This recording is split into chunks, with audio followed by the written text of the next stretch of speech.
aka Audio Shrink here Sunday, NFL Sunday. Big implications here. Big implications today. Yeah, so it's funny. I heard that my channel's starting to get talked about on these other audio forums that I don't take part in. Nothing against them. They're just not for me. But yeah, I've spilled my guts out here to the world, and I got no problem with that. I'm used to doing that, right? Going to my meetings, AA meetings and stuff. I do what I need to do to stay well, right? And here I'm just giving back. It's another, I've been taught to give back in every which way I possibly can in life. So, so this one's going to ruffle some feathers, and that's just because I like to do it, because it's my opinion that your $5,000 cables are snake oil garbage. Okay?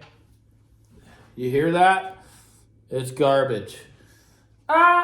And fooled ya. That's not true at all, guys. Not true at all. I've done videos prior that, I never knock people, okay, that can afford to play in a deeper end of the pool, okay? So, for instance, I'm here to tell you that cables do make a difference. And I've proven that for myself over many, a couple decades of trying different cables. Are they uber expensive? No, they're not. I've got up to some pretty expensive cables there, and the difference wasn't always for the better the more I spend. And that can be said about any audio component. Just because you're spending more money doesn't guarantee great results, right? So, if I had $1 million system, I'm not going to have $100 cables hooked up to it, right? I'm going to have really nice cables to accommodate the components. And I kind of do the same with my system. But, I have a connection for cables, someone that actually builds them for me locally, and then it's just not something I swap out, because I know for a fact that cables will not fix a poorly put together system.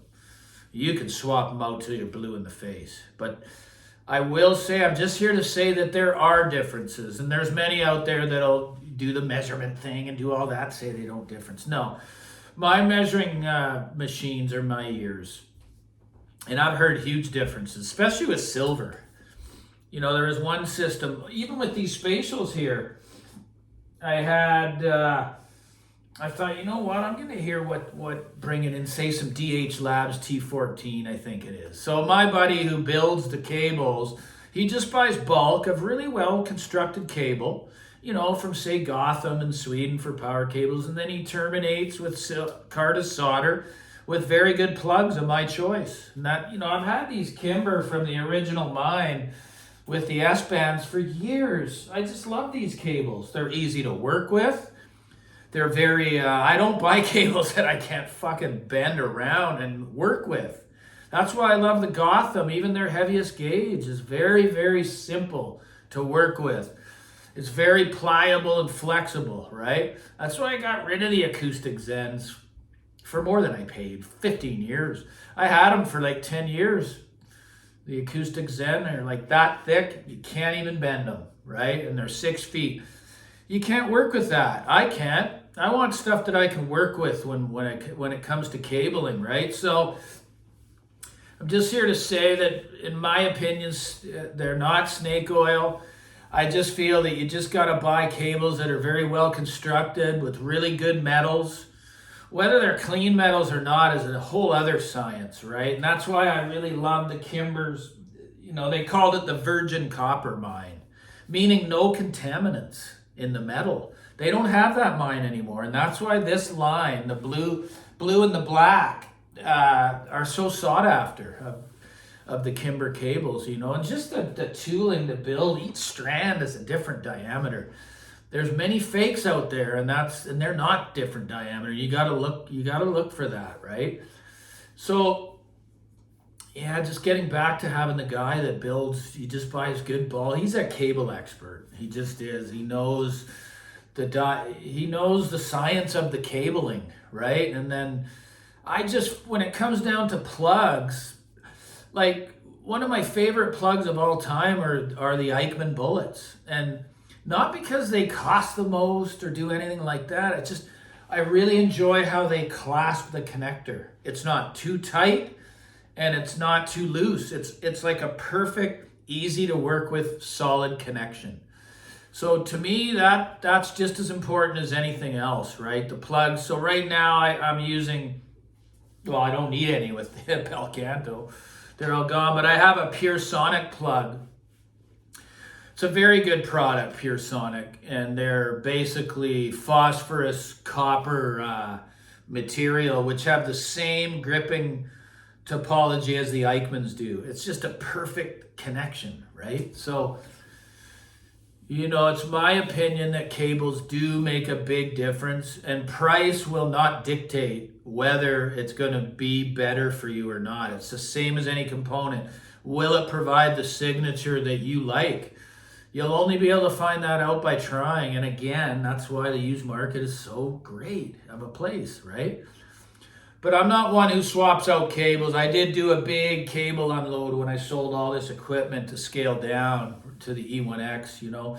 But I've always had a reference system. This is the one that, you know, when I do talk about stuff, it will have to do with coming from what's behind me, right? So, like people have, you know, Pink Fish now. I saw some things that were said there because the guy mentioned that I came up there. What was one of the replies? How does he find the time? Well, I'm off work. I got a landscape business. I got 3 months off, so I thought, hell, why not do this? Try to share, try to help others. I know that some like me and some don't, and that's cool, you know. At the end of the day, it's none of my business what other people think of me. You know, because I'm not doing anything wrong here. I'm not cutting anyone down. I'm not judging anybody. I'm just calling things the way I see them and it's deeper than audio. I'm going deeper than audio. I'm relating audio to my experience with why people do it in an obsessive way. Well, it's got nothing to do with the audio or the equipment at all. It's to avoid self. That's what it's about. And once you can realize that, and that's the reason you're doing it, then you know that there may be a problem that needs to be addressed, right? So I don't care about, you know, what people are going to say online. There's always going to be haters, and that's okay, man. I'm just here trying to do the best I can to share experience and knowledge, which I do have, and no one can take that away. I've done it. I put the time in. So yeah, I'll say it again, man. Cables do make a difference, but don't think that if your system has got an issue that will fix it, because it's not. And don't think, okay, I got these cables, these sound great. Well, now I'm going to spend fucking 5 times that amount and just take my speakers to the next level. No, it's not gonna, not all the time. So be very careful. Just make sure you got really nice connectors. Very nice metals are used in the geometry and the design topology of the cable. You know, I prefer copper. And then, you know, not all of you will be able to have cables made for you and brought to your home like I have. He's a guy on Canuck Audio Mart, Solo GB. Look him up. He can do anything you want done. You know, he's got 1,000 feedbacks on cam, not one negative. He's a great guy. So yeah, that's my take on cables, you know. Everything's important in the chain. We can't cheese out on one area of a system, right? Everything has to be up to par. So have a great Sunday. Like and subscribe. Thanks so much.